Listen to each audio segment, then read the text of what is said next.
Oke, ini menarik pernyataan dua ini. Saya ingin ke Mas Yudi terlebih dahulu. Mas Yudi, pemeriksaan sudah dilakukan, jadi ada itikat baik dari Hasto Kristianto hadir, tapi tidak ditahan. Nah itu pertanyaan saya. Tidak ditahan ini ya memang udah akui saja lah, kalau memang alat bukti memang tidak kuat, tidak begitu kuat seperti itu. Iya bukan? Ya, saya juga sebenarnya terkejut gitu ya. Bahwa hal ini kan tentu bukan menjadi pakem yang selama ini KPK lakukan.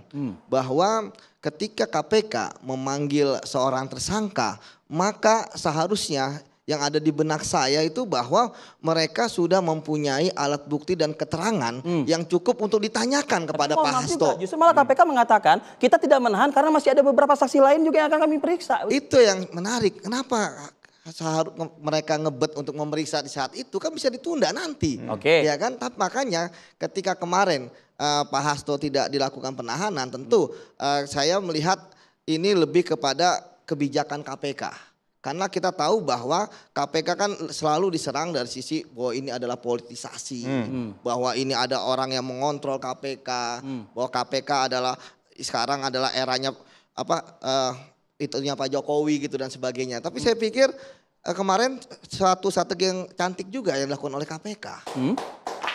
Iya. Cantiknya di mana Bang? Silakan. Ya, bahwa ketika Pak Hasto keluar kan beliau sudah tidak menyatakan statement apapun. Dan di situ saya melihat bahwa kondisi sudah semakin adem. Nah, kemudian semua akan fokus kepada yang dinamakan dengan pra peradilan. Karena kita kan orang hukum. Nah, disitulah kemudian saya melihat itulah momen ya bagi Pak Hasto membela diri dan KPK membuktikan bahwa mereka mempunyai alat bukti yang cukup untuk menetapkan Pak Hasto sebagai tersangka. Yang saya lihat memang ada juga yang menariknya bahwa KPK sebenarnya ketika dihadapkan pada proses pra peradilan seperti yang saya katakan bahwa mereka harusnya mempercepat pemberkasan, ya, melakukan penahanan, kemudian juga segera melimpahkan ke pengadilan sehingga nanti peradilan putusannya adalah kasus ini sudah. Nah, tapi kemudian akhirnya tidak dilakukan oleh KPK. Ini yang sangat menarik. Anggapannya silakan, Bang Patra. Kenapa kok Anda melihat Pak Hasto sampai saat ini belum ditahan setelah diperiksa? Biasanya penahanan itu nggak wajib. Dijadikan tersangka tuh. Penahanan itu nggak wajib. Mana ada wajibnya? Nggak ada wajib itu. Baik. Ya, tapi yang saya mau bilang di sini nih bagus nih. Apa yang terjadi pada kasus Pak Hasto, ya, penetapannya pertama tidak logis, yang kedua tidak benar, dan yang ketiga tidak populer. Tidak logis. Saya kasih contoh, ya. Coba tunjukkan satu putusan atau satu presiden di mana orang disangkakan melakukan tindak pidana secara bersamaan dia disangkakan menghalang-halangi ya penyidikan terhadap dirinya sendiri. Coba di kasus yang mana? Ya menurut saya tidak jadi masalah. Ya, Bang. Di kasus yang mana enggak ada. Loh, ya makanya tidak logis. Bukan masalah tidak ada. Ketika seseorang disangkakan pasal 55 ayat 1, angka ke-1 KUHP telah melakukan pidana, perbuatan ya, disangka. Maka secara bersamaan dia tidak bisa disangkakan menghalang-halangi terhadap perkaranya sendiri. Itu yang disebut tidak logis, tidak benar. Saya kasih contoh yang paling gampang. Ini KPU pejabat. Ya. Namanya WS. Sudah? Sebut aja namanya Bang. Ya. Lalu ada satu sangkaan dimulai dari proses penyelidikan. Sudah? Maka penyelidikan ini dinaikkan ke dalam tahap penyidikan. Penyelidikan selesai, benar ada peristiwa, maka penyidikan menemukan orang-orang siapa. Tadi yang ngomong bilang Bank Senturi, BLBI itu kurang baca buku itu. Kita bicara satu perkara terhadap sebuah peristiwa pidana. Sudah? Satu lagi. Ya. Tidak logis, tidak benar. Ini nih yang saya bilang tidak benar. Kenapa?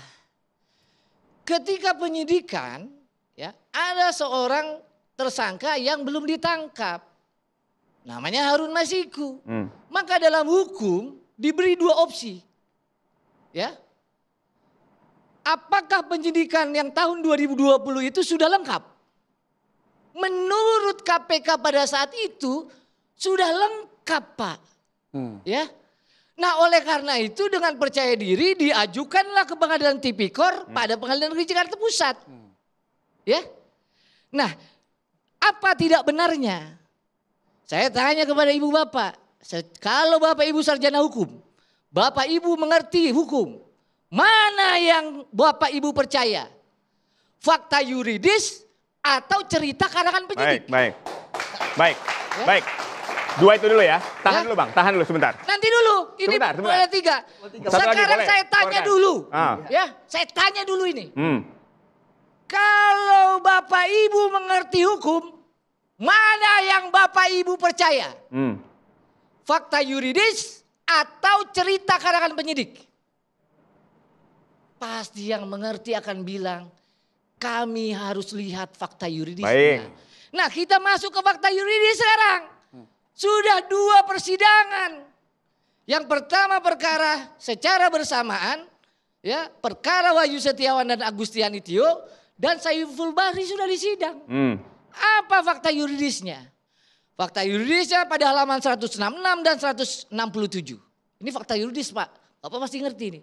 Baik, silakan. Setelah diperiksa saksi-saksi, diperiksa ahli, diperiksa petunjuk, diperiksa yang namanya bukti terdakwa juga. Fakta yuridis bilang pada tanggal 13 Desember 2019 di Grand Hyatt Saiful Bahri dan Doni Tristikoma bertemu Harun Masiku.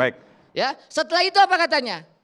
Saiful Bahri memberikan uang operasional. Saya potong dulu. Saya potong dulu sebentar. Saya mau persingkat sekarang ya. Ini fakta yuridis yang terakhir bahwa menimbang bahwa berdasarkan fakta-fakta hukum yang telah majelis pertimbangkan, telah terbukti adanya kerjasama yang erat antara Wahyu Setiawan, Agustiani Tio, Saiful Bahri, Harun Masiku serta Doni Tristikoma. Oke, di mana? Kami sudah mendapatkan poinnya. Kami sudah mendapatkan poinnya. Ini durasi kami singkat. Saya ingin langsung ke Bang Yudi. Tadi tidak logis dan tidak benar. Boleh ditanggapi, silakan. Saya terasa lagi di sidang pra-peradilan gitu.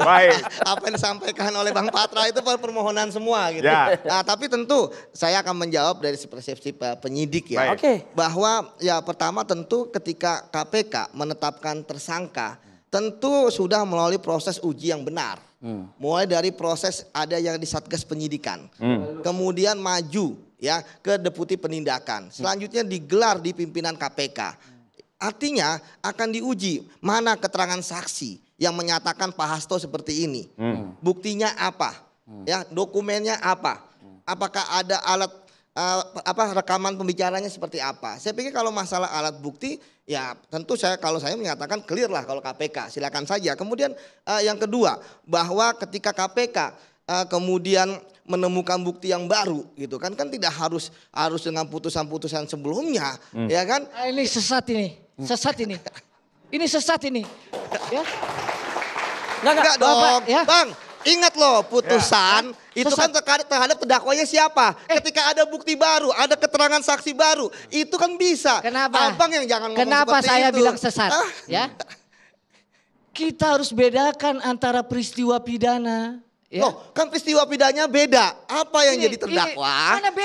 Kan sebelumnya terdakwanya siapa? Yang dilakukan oleh penyelidikan itu menemukan peristiwa. Ya, menemukan peristiwa. Peristiwa pidananya sudah ditemukan, makanya kemudian peristiwa pidananya adalah jadi tersangka kan? Suap terhadap Wahyu Setiawan. Iya, suap, makanya bersama-sama.